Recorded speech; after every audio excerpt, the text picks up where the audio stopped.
Well, good evening and welcome to this Sunday, February 28th edition of the Island Stats Football Show. I'm your host, Earl Baston. Joining me are co-hosts Maceo Dill, Garrett Punchy Dill, and Coach Nikita Robinson. And also joining us are from the Bermuda Football Association, the Technical Development Director, is that correct? Yes, that's correct. Lowe, and the Men's National Coach, Kyle Lightbourne. Well, first of all, gentlemen, just recently, the Bermuda Football Association released the squad that will go to a training camp in Florida in preparation for the World Cup qualifiers.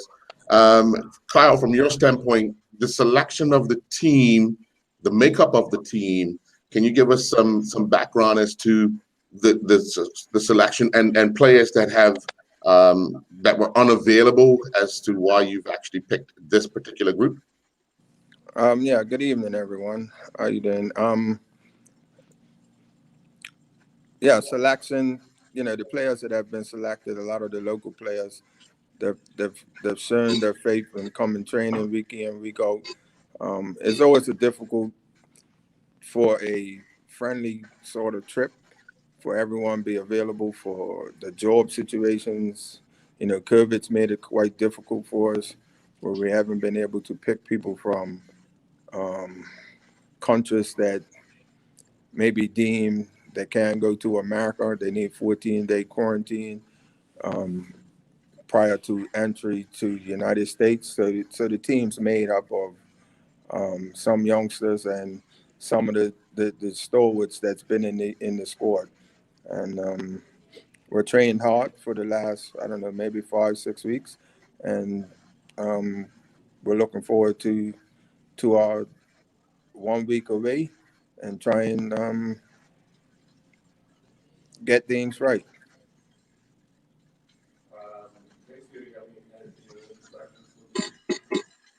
Mason, any initial questions for the coach? Yeah, most definitely. I guess this COVID situation has presented us with a very interesting situation where you got a bit of experience in that squad, people that you kind of actually know. If we're talking about Dante Labrock being the captain, Zico Lewis, you over the years you would know what to expect from them. You got a few youngsters in Enrique Russell. For me, definitely could be the future of Bermuda from that position if he can get it right. You got Remy Coddington in there, another future. This for me looks like a transitional moment for us, as we look to build to the future. And obviously, going to a training camp, you get opportunity to see what these players do in certain situations. My question would be, what are you actually looking for out of this situation in preparation for the Canada game? What will we be looking for? Well, basically, what we'll be looking for is the things that were worked on in training, the things we talked about. We want to see them come out in games, train well, build that bond that we know that we had during the Gold Cup situation. So players that will possibly their first trips that's been in and around the squad, can they push some of the older guys that's been around? Can they push them to the limits to get a spot? Really speaking, you got Sequoia, who's one of the elder statements. Can we get someone to push him out? That's what this trip's based on. Sequoia's there on merit because he's a good. I would say he's a good pro. He keeps himself fit. He keeps himself going. But that's a player that we have to really look at and say, when the general public will look and say, well, Sequoia's there again, is up in age. He's there to training. He shows up. People's not pushing him out right now. So from my standpoint, we need to see players be able to push him out. Until that happens, then I have to keep him around. And that's one aspect of it. We've got a lot of younger players like Jabri, Salam that's coming in.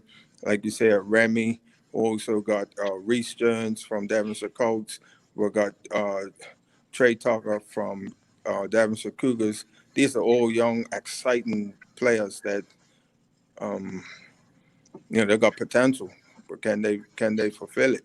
This is an opportunity for us to look at them and see if they can make that step. And obviously for Maurice, you have had a hand in development or working with the coaches at all levels. This particular team, what kind of piques your interest in what the coach and the technical staff are looking for from this particular trip? So we don't use the language rebuild. We use the language reload. So just as the gaffer is mentioning that, when some people are going to be transitioning out of our team, then others will be transitioning into our team. And this gives us an opportunity to see them in a competitive setting. When we talk about the match, it's very important that we're going to get valuable match minutes.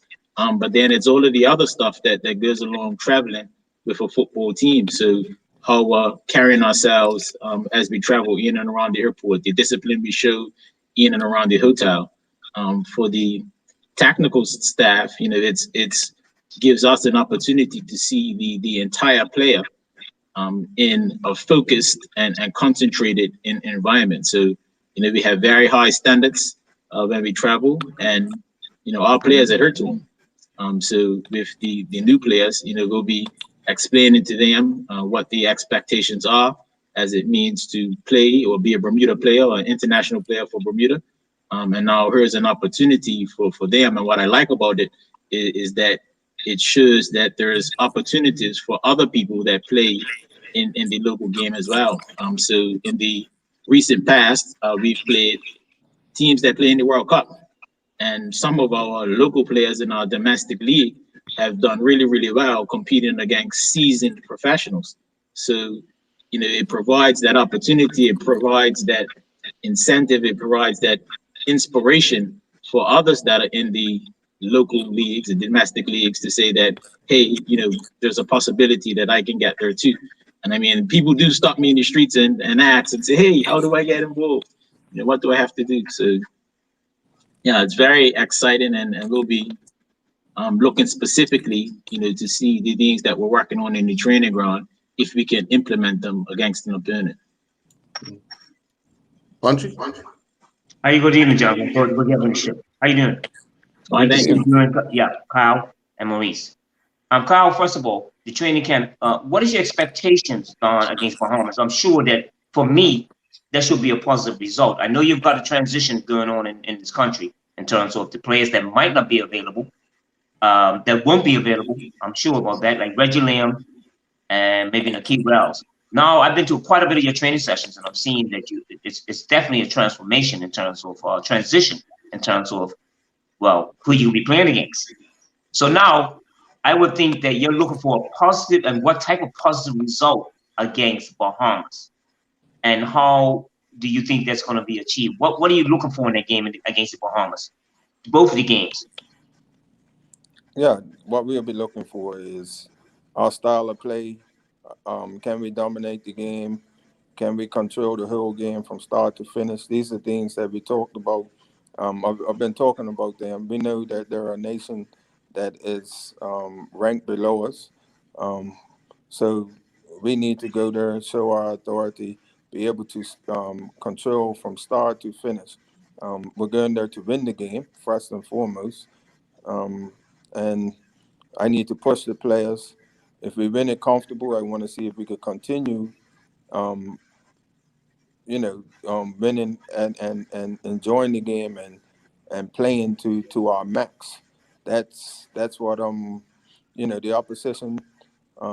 That's what's in front of us. We have to show the right attitude from start to finish, and that's what we will be looking to do. Is if we're far superior to that team, I want to see it full control. That's what I'll be looking for. Okay. Maurice, how are you? Good evening. Great to have you on the show.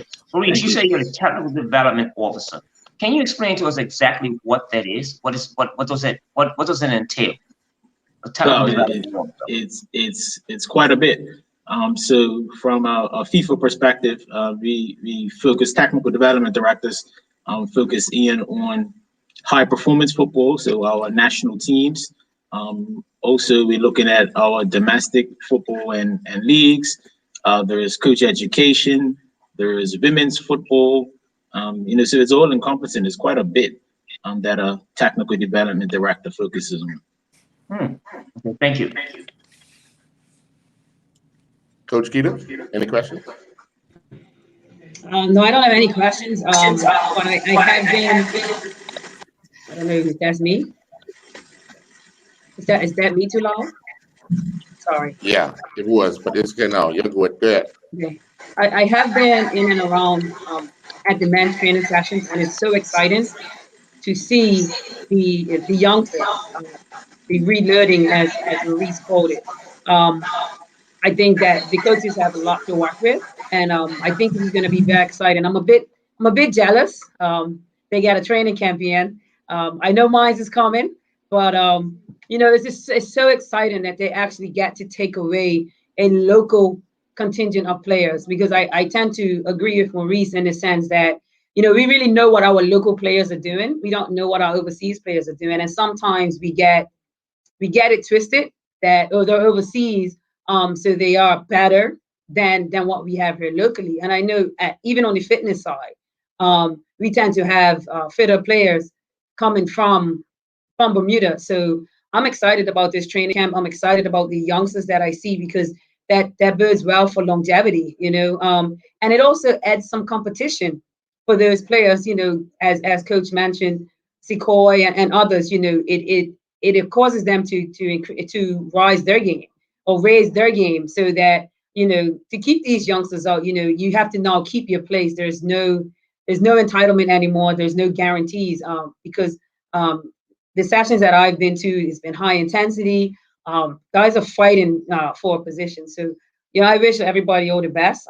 But this is definitely very exciting for especially the local domestic players.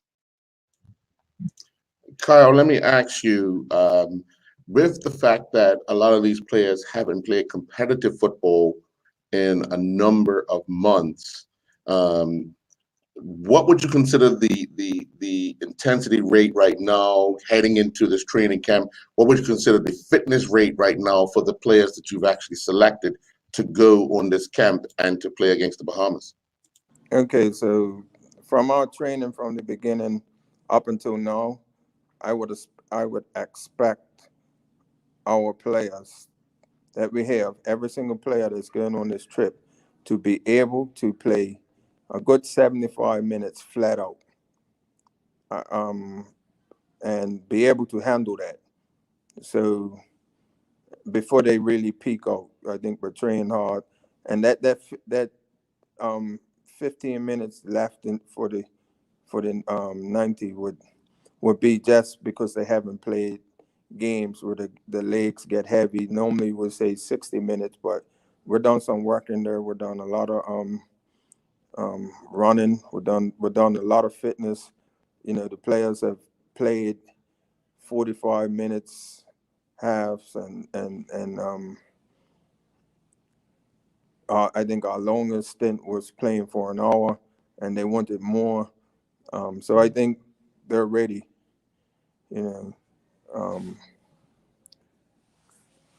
They're ready to go. Obviously, it's always when you don't play week in, week out. So that's why I would say 70%, 75 minutes in their legs, comfortable.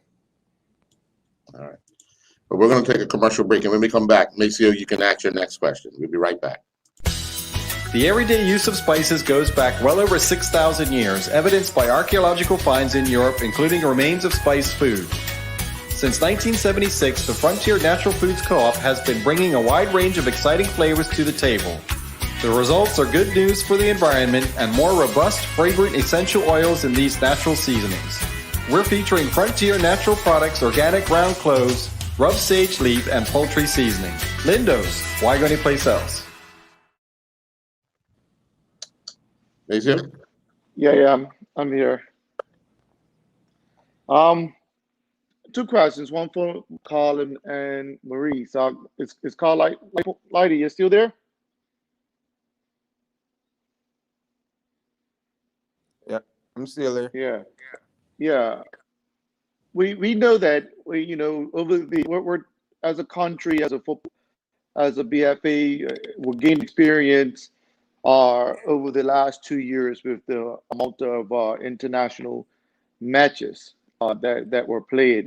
We get to measure where we are, the things that were done good, the things that we need to improve on. So it's definitely unfortunate that we had this gap. But also we know that there is a big gap between our local domestic player and our international player and that level.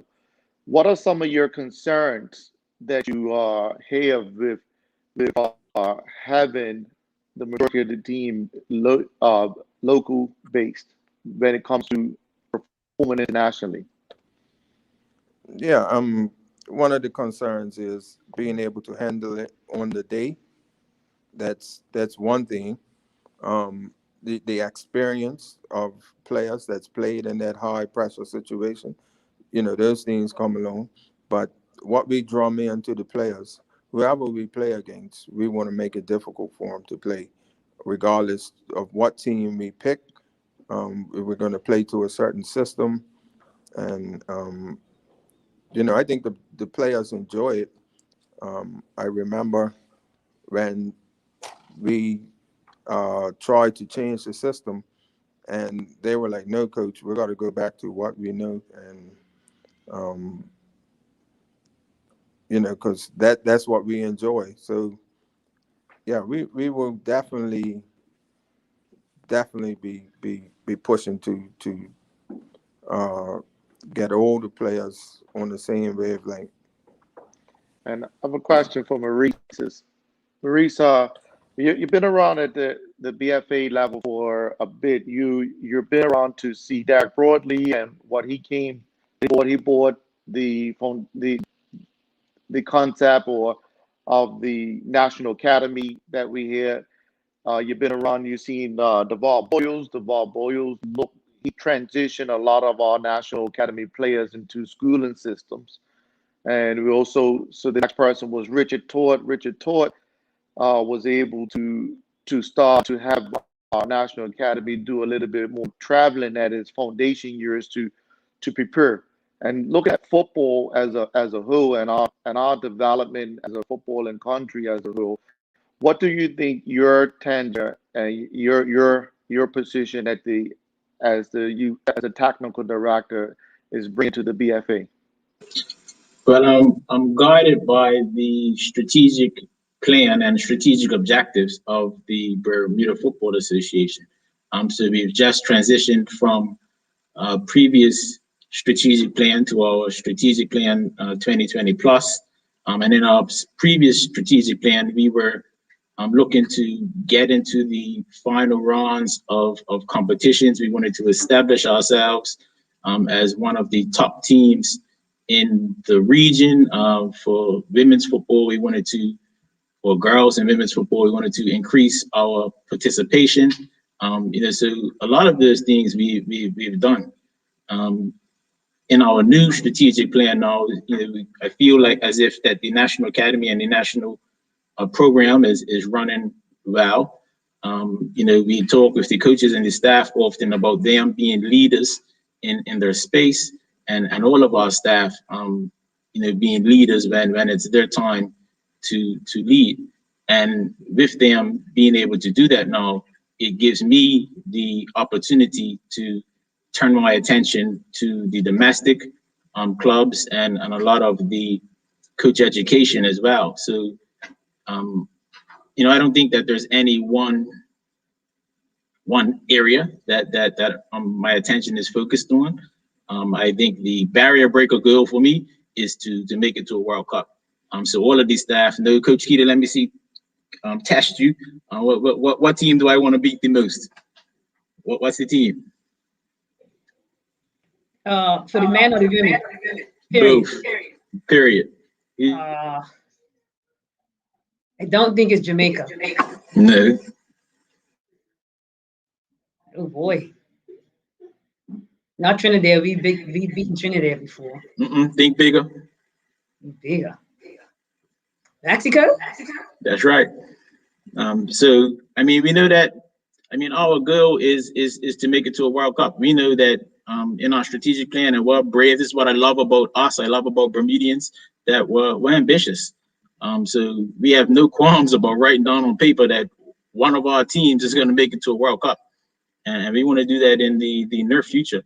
And we recognize that it takes a lot of work. That's the outcome that we want. And now we really want to focus in on the processes that are required in order for us to make that a reality and a possibility. And we really feel as if it is. So it's a bold statement to say that little Bermuda, with our population and all of the challenges that we have. So we have lots of challenges, but we're still bold and brave enough to say that we want to make it to a World Cup. So that's my barrier breaker goal, Maceo, is to be able to lead our staff, to play a role, to have servant leadership, to get us to a position where one of our teams can make it to a World Cup. Punchy? Yeah, that's good. I really applaud you for that, Maurice. I really applaud you for that ambition. And ambition takes a lot of planning, plenty of planning for the next 10 or 15 years. So you're really talking about something, maybe another World Cup or 2 World Cups for Bermuda to be in the region. I always thought, talking to my brothers, that when I used to circle who we could beat, who was strong against, it was always the ones that you talk about. Mexico was on the top. Now, I'm going to ask Kyle, in order to achieve that, Kyle, in order to think that we're going to get to play against the Mexicos and in the World Cup, Kyle, what is wrong with our domestic program to transition from the domestic program to the international program? And I'm sure you know this question. I'm sure you can answer this question. What you've seen thus far. How are we expected to beat the countries like Mexico, if our domestic program is not in order? Yeah, obviously, the domestic program will make a big difference for the pool of players to become better, to pick from. But our main thing is getting everybody to believe. I think us at the BFA, and I give a lot of credit to Ray Jones, because when we were going through the Gold Cup situation, he said, we'll come to this, or we'll just come to partake in it, or are we come to try and win? And we try to win every game, and that's the approach that we take. Okay, we lost to Mexico in Bermuda. What was it, 5-1? We lost to Panama in Bermuda, 4-1. And I think both of those games, the score line may have flattered Panama more than Mexico. But look at the turnaround in a short space of time. We beat Panama and we lose in the last minute to Mexico. So we're not afraid of anyone. And that's going in people's backyards and being able to play. The players that we have domestically, they have to raise their level if they want to be involved in this. Right now, we have to deal with the domestic players. And we're not going to wait for players to make a decision whether you want to play for Bermuda or not. It's up to them to make that decision. You know, the train's moving. If you want to get on board, you have to toe the line in every single way. And you know, we talk about, we have meetings and we have targets that we want to hit. You know, the first thing for us was to try our best to stay in League A. We narrowly lost out on goal difference. So now we have to get back to League A. We played at the highest level in this region. Ain't too many countries could say that. You know, and we did not disappoint. Teams don't like playing against us. That's the bottom line. And we're going to get better as the years go on. We've got a lot of players in academies, overseas. It's just up to us to get them. And just piggyback on what we were talking about earlier, we've got 2 players here in Bermuda that paid their way to come back to Bermuda to want to be a part of this national team that's going on. Unfortunately, they couldn't train with us because of the COVID rules. You know, they had to isolate. But when we get back, they'll be training with us. This is what's happening. This is the movement that's happening. You know, so those two players will push other players to make a decision. Hey, do I want to be a part of this? Yes, we know players have to work. They have other commitments, family commitments, other commitments. But if you fall short, there's always someone to take your position. All right, Maurice, the question I want to ask you, what is it like with the senior players? I mean, because so many players from the country now are playing overseas, the senior of the team like Dante, Sekou Luz, what is the camaraderie in the national program now with bringing in so many young players? How do you find that camaraderie with a lot of players coming back from overseas, and the ones that are what is it like? What is it? Because you know you got a lot of you got a lot of young players there. What is the senior players doing to make them feel comfortable? What is it like there? Do you find that there's the welcoming or what? So, yes, overall yes, and definitely then there's the caveat of to a certain extent. So one of the things that when we travel around the region, and I'm going to technical director conferences, when the president and executive are going places, one of the questions that we get asked is, where did you get your players? How are you able to do? How is Little Bermuda able to do what it's doing right now? And one of the things that we proudly say is that all of our players were born at King Edward Memorial Hospital. So when we went to the Gold Cup, we have an identity as Bermudians. So all of us go to Cup match, all of us go to Horseshoe Bay, all of us have been swimming on Amity House. It's just a new generation of players. That's why we say reloading, because the relationships are there. We know each other. Some of these players in our senior national team, Sequoia's a National Academy staff coach. He coaches some of the players that are coming into the team now, into the training session. So we have relationships, we have camaraderie, we know who each other's parents are, we know who each other's family are, and not every country can duplicate that. That's a strength that we have as Bermudians, our familiarity, which enable us to really, really know each other, not just on a superficial level, where we really do know each other. And I guess the degrees of separation between Bermudians is very, very small. So we all get to know each other and experience each other. So that camaraderie is easily achievable within the senior men's national team. And then there's the competing for positions. So there's definitely an element of challenging one another. And what we love about having the younger players around is they don't care. They're not afraid of the name of the older player. They're just playing football. It's a football. I want a spot. I'm going to play and I'm going to do my best. So when we bring that together, it's a positive thing for us. So we have the camaraderie that's built in. And now what we're trying to do is create a competitive environment whereby no one feels comfortable. No one feels that their position is guaranteed. And that discomfort only builds well for us, which improves and increases the level of our play because everyone is competing for positions. So that's something that we've been working on and trying to achieve for the last few years, to get multiple players in all of the positions that could all be starters at any given match. Mm-hmm. Well, we're going to take a commercial break, and when we come back, Nikita, you'll be next up. Yeah. Amy's Kitchen is an independent organic food producer, a family business who've been focusing on wholesome and flavorful foods for over 30 years. From their first pot pie right up to 1 million meals a day, and firmly believe in the importance of TLC throughout the entire journey to the final outcome. This month we're featuring Amy's Organic Soups, black bean, vegetable, minestrone, quinoa, kale, red lentil, low-fat split pea, and vegetable barley and more. All of them dairy, gluten, and lactose-free. Lindo's, why go anyplace else? Welcome back. Coach Keita, Kyle just stepped out for a second, but you have a question? Yeah, Kyle, with having these new, these younger players, what were any challenges, if there were any challenges that he he faced, especially with trying to get them to understand our playing style. Many youngsters coming in from different clubs, different environments, playing different ways. If there were any challenges with this group.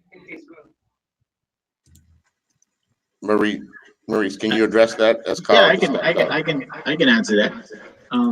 It's we have a national academy, and one of the beauties or key features of an academy is the continuity between age groups. So I distinctly remember when we first started communicating the concept of a Bermuda girl to the players. The young people, being honest as they are, said, "Bermuda girl? I never heard of a Bermuda girl before. What's a Bermuda girl?" And that same concept we use throughout all of our teams. Another one that we use is the rest and press. So we see that rest and press in both our male teams and our female teams.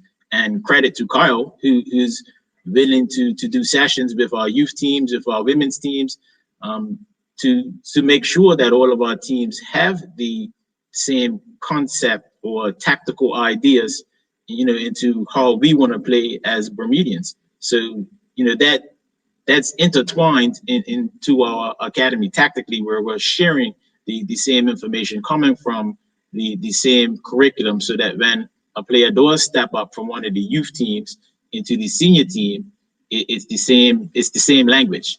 And then even beyond that, in some instances, many instances, the youth teams who have the national academy are more advanced in their knowledge and understanding of our playing concepts than some of the senior players, because we get to spend more time with the youth players.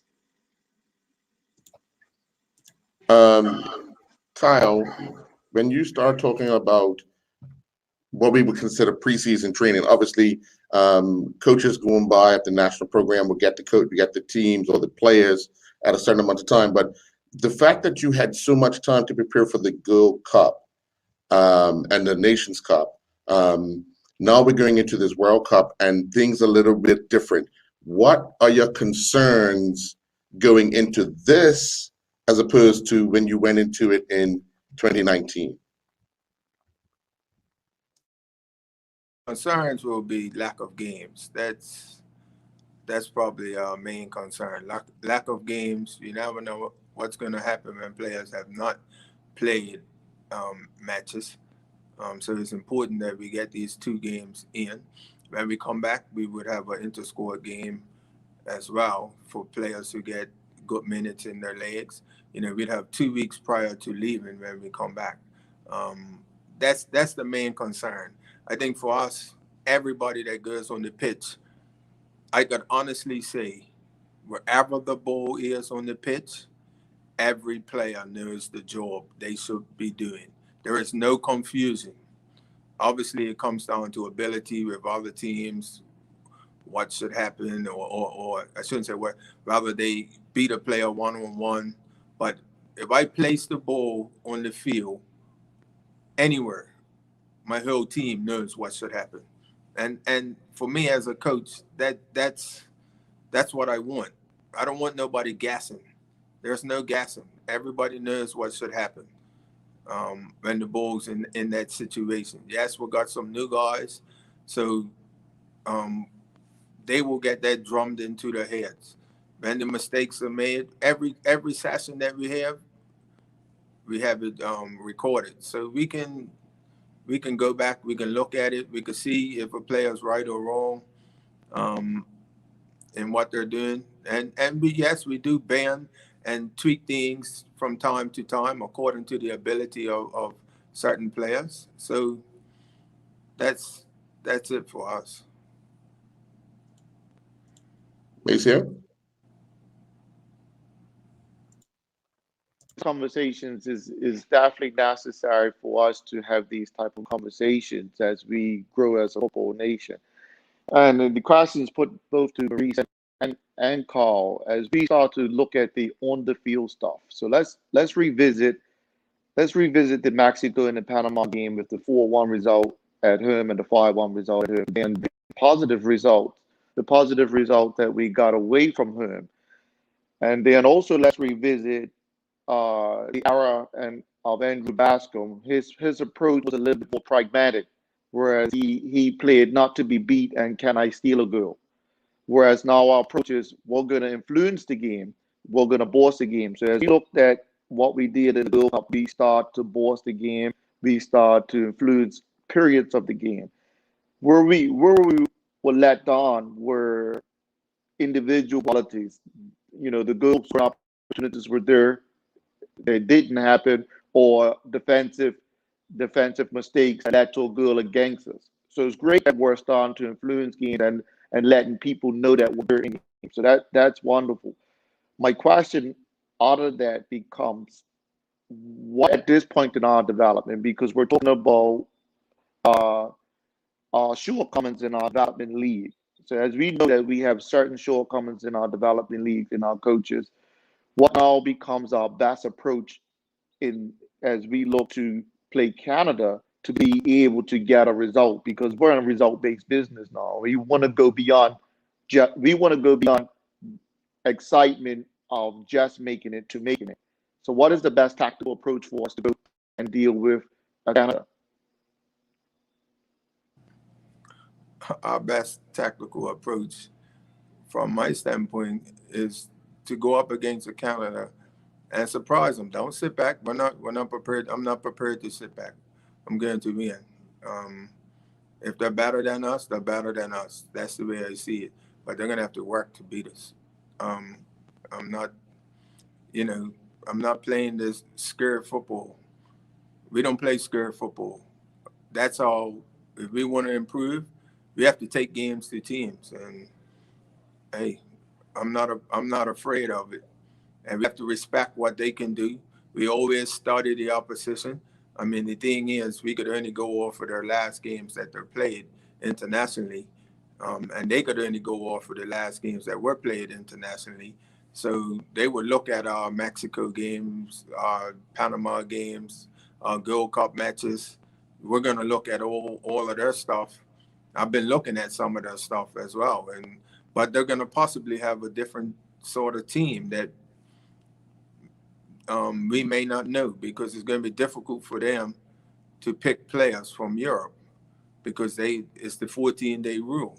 So, we have to look at the list of players that they have and go through each individual players and see the highlights and see what their strengths are and be able to put something in place. I mean, Canada's been a team that they've been very impressive in their style of play. They like to keep the ball. They like to boss the ball. So, hey, can we stop them, knock them out of their rhythm, and push them back? That's always my thoughts. Not hang on for, let's see how many goals we could keep it on. Now, I don't play like that. I mean, you mentioned earlier about the domestic, to sustain ourselves. Everybody in the world understands, to sustain ourselves, and actually we need to have some quality domestically. I know that we're all involved in a process of building coaching education. What does, and I'll learn this question, because I mean, you have a punchy deal in this conversation. You have a Carl Lightbourne in this conversation. One from North Village, one from PAT. Lightbourne was a killer. His last, he got nicknamed the killer because his ability to finish. Punchy as a winger, the ability to take on players and create opportunities to entertain. And I know that the question of what is the best culture or style of football belongs to a bigger, more people than just yourself. But what are we looking forward to for our style of football and our player profiles to maybe create another Carl, or create a Dennis Brown, or create a Stricker, or Punchy, or Hawks, or create a Albert Casey or Andrew Bascom? What does that look like for us moving forward as we start to turn, as Bermuda starts to turn attention to domestic football and the improvement of it? I think we're creating quite a few of them myself personally. I think maybe in I would say 12 months time, we may have four players in each department that could compete for spots comfortably to pick from. You know, and that will be good enough to play. We're pretty much on 2 right now, and I think we could double that quite comfortable with this. A lot of the youngsters that are coming through, and it's players developing. It's just them getting the opportunity. You know, we have, like you said, we have Remy Connington, who's progressing along at West Ham. The young boy that's at Bournemouth, who's progressing. We have a young lad that's at Burnley, who's progressing along, Levi Tucker. And, you know, we got the goalkeeper at West Ham. We have a lot of players out there. We also have Kane Critchlow, who's at Watford. These are players that's going to instantly put pressure on players that are in and around the squad. And I'm talking like 12 months time, you know, they're going to be a lot more mature. They're going to be stronger. They're going to have a little bit more experience underneath their belt. Archie? Great question too, in terms of trying to find out actually who fits the bill for the national program. For what I'm gonna ask Kyle is, with Nikki Wells not playing and Reggie Lamb out, Kyle, what were you looking for? Who's going to be scoring these goals? Who's going to make a difference, especially because, you know, like really, who's going to score goals for us? Where the goals going to come from? Without having Nikita. So what are your plans for as a center forward? You know, what are you looking for? A striker and also like a Reggie Lamb. Because you do know that's where the goals come from, the key. And it's a lot of times in these games, these tough games. So who are you looking for to produce? What are you, somebody you got in mind? If you don't mind probably revealing that to us. I don't know if it's too early. Yeah, we have players that are training with us. Like probably the leading top scorer right now is Shea Brangman, who's been training with us. Unfortunately, he can't go on the trip because of other commitments. But he's been training. He's been working hard. He's one of them. Enrique Russell is another one. And we want the goals come from all different departments, the way we play. We added Jordan from Outerbridge, from Hamilton Parish, who's played at a higher level than what he's playing at. He's a great trainer, showed great stamina in all the work that were done. So these are the players: Zico Lewis, Lizon, Willie Clemens, even the skipper. I'm looking for whoever steps on that field needs to be able to score. That's the way we want to play. You know, any and everybody is able. I don't want to rely on one person. Yes, we all know Nikki Wells is a goal scorer. We want to create more. Reggie likes to assist more than score. And, you know, we're not,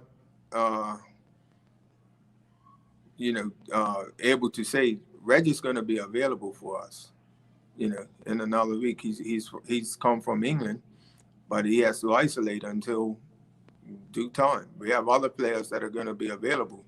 They're isolating right now because of COVID.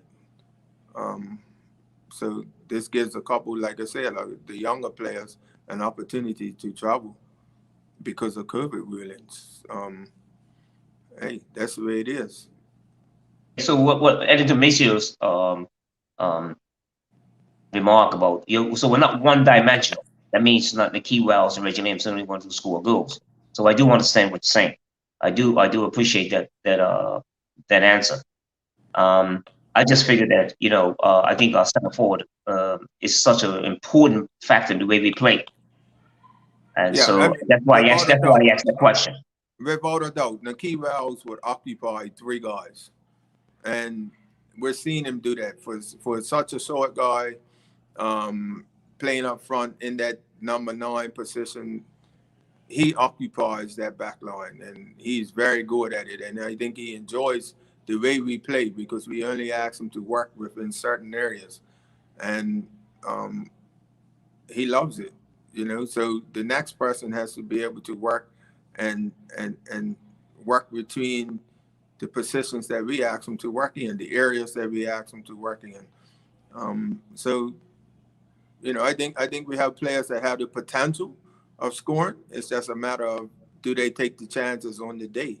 And that comes down to quality sometimes. We're going to take another commercial break, and when we come back, Nikita Robinson, you're up again.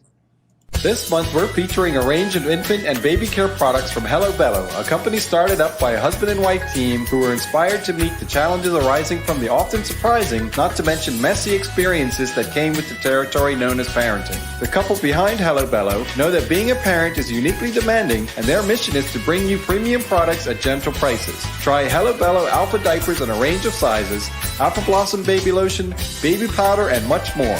Lindo's, why go anyplace else? Coach Keita? Yeah, we've spoken a lot about the scoring the goals. Can we talk about not conceding? So, what does that look like? Goalkeepers, I obviously I'm aware that Dale is not available for this first part. But who do we have in mind? Who as your number one under your number one? We have Jaquil and Quinacio, who was in the squad for. Get out of the camera. Yeah, they were in the squad for the Gold Cup.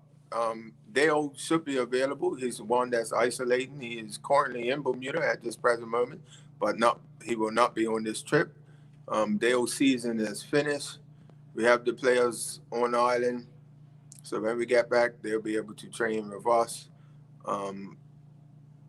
We know Dale is our number one. It's up to the other players to take him out of that position, to be brutally honest. I mean, we asked for Nathan Trott to be involved.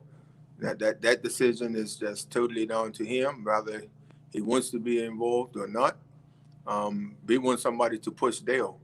We also have Detre Bow, that he was unavailable for this trip due to schooling reasons. So we accept that, but we're never going to stop looking to push players. Dale's the number one. Who can push Dale out of that position? Dante is the captain. Who can push Dante out of that position? Nobody is invincible in the team. Even when I look at my standpoint as the coach, there's always someone that wants to be in your position. So I need to do everything I can to keep my position. So that goes for all of the players. And that's a great place to be in. I think it's healthy competition, right? You speak of pushing players out of their positions, and it's not a negative. I want people to understand you're not speaking negatively towards the individuals that are playing in those positions. It's just more so of an encouragement for players to work hard. So thank you. I appreciate that. My turn again, Earl? Macy, I knew you had a question. Go ahead. Sure. Again, these are great conversations that we need to have to educate the public as to what's going on at that level. And Bermudians, everybody in the crowd, coach, and has an opinion of what it looks like. So it's important for them to know what our targets are, how we're working. With that said, Carl, I'm going to ask you a question to compare your era. I think your era is when we probably weren't the farthest that were being in the World Cup. No, when we look at that era and learn the feedback from that era, and correct me if I'm wrong, we had probably about 4 professionals at that time. You being one of them, Sean Gooder. David was in the U.S. And I think it was one other person that had, Cantwan and Mishak had a little taste of professionalism, but mainly that era had local players that had a lot of pride and commitment to football. We know these younger players have an entitled behavior. We know that. let's be honest about that. They have entitled behavior. We've even haven't not even done anything yet. But what I want to ask as it relates to that entitled behavior as well as their professional behavior, do you find that these younger players that are now overseas have a more professional approach to the game and the training portion? And I'm asking you to compare those generations, and what does that look like? Yes, definitely. I think the person that sets the best example is Nakeem Wells as a player who's played at a high level, and he's in and around our camp. He is so driven, prepared. He does everything right. The players see it, so he leads by example, and all the rest of them follow. It's going the days of guys treating these type of trips as just a trip. If you want to be on the next trip, you need to be able to do the right things during your present trip that you're on. And he leads by example. He gets his rest. He shuts himself down from the rest of the world. He prepares right. And going back to your first part of your question, when we were going through the World Cup qualifiers back in '92, I think it was, or before then, or '90, I hadn't left Bermuda to go to England yet. I was on the verge of doing that, but I was myself personally. I was driven as an individual to play football. I mean, yes, I played cricket and football at the same time, but I love football far more than cricket, and my motivation was there. I wanted to play with Cantuan Meshach, Kenny Thompson, Albert, who was the captain, Albert Smith, Roy Stevens, Dennis Braun. I wanted to be a part of all of that, so I done everything possible to make sure that I made that team. And that's up to the same players to be able to, the players that we have now, they have to get that mindset. Yes, it's not always about dollars and cents. It's like that now because everybody wants to get paid, but you can't beat hunger and desire. If you have that within your body, then nobody could take that from you. Hunger and desire will get you a long way. Maurice, I want to ask you, as the person that oversees the programs at the national level, how much do you actually get the guys together, guys and girls, obviously, together to ensure that everyone is on the same page when it comes to the message from the under 13 girls to the senior men?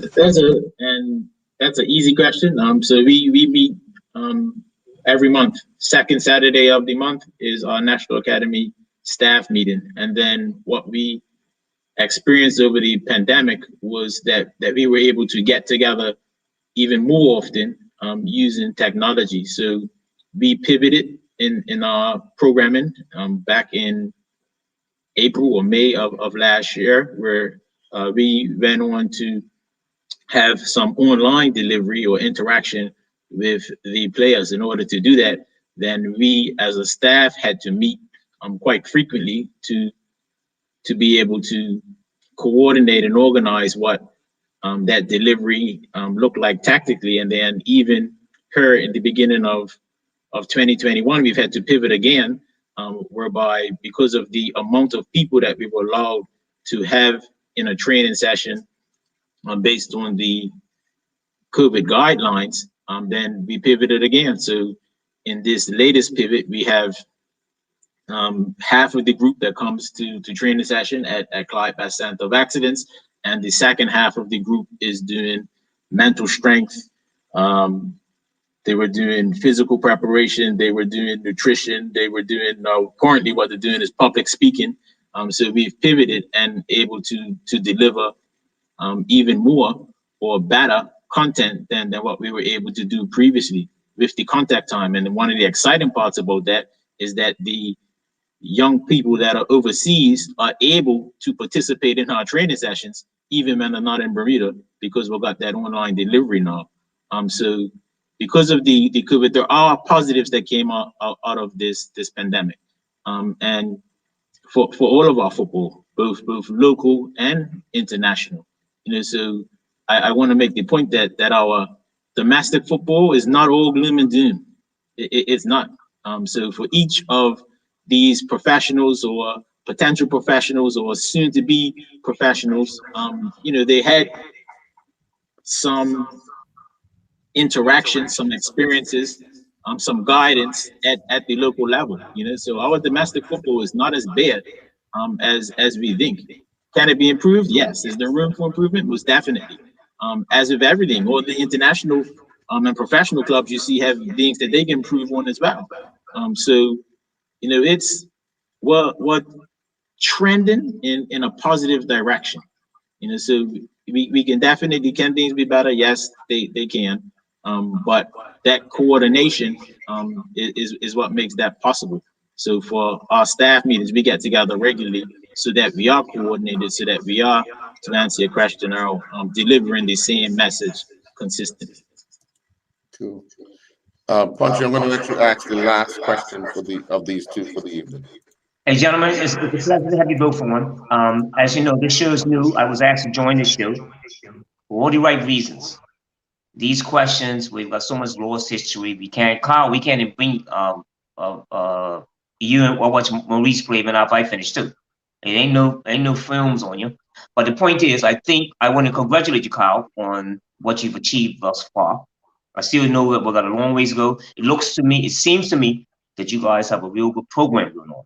And the results, I always thought what your transition would be like with what's going on. I want to congratulate you both for at least everything is for this country now. Well, I think we're heading in the right direction. People like yourselves, like Maurice, I wish you the best, Maurice, in your job that you're doing. Kyle, I really appreciate the fact that you've taken on this journey. I mean, most of the times people are saying, do we need a Bermuda coach? Those saying, no, we need a foreign coach. But I'm only speaking from the heart. So anyway, Kyle, I do congratulate you on your result. And this country, I do believe with what you guys are trying to achieve, we're heading in the direction. We're not there yet. We've got a ways to go. But I want to congratulate you both for even coming on the show. Just like for me, this is new for me. So it's just we're trying to make this country better. And what direction we're heading in, I think we've got the right people who are at least getting together and talking, like Maceo and Nikita. We talk all the time. And so I applaud you guys for coming to the show. Thank you very much for being a part of this and where we're going. Thank you very much. Well, on behalf of the Island Stats Football Show and our co-hosts, I want to thank you both and wish you both all the best for this training camp coming up. And obviously, we all know results are the positive things, but as you both have indicated, you want to see what you've been working on at the training pitch to come out in this camp, and then obviously then we work towards Canada. So again, good luck. Kyle, hands full. Maurice, hands full. Even Coach Keita. Maurice, crack the whip. Hey, yo, I'm learning from this. Hey, I'm learning from these guys every week.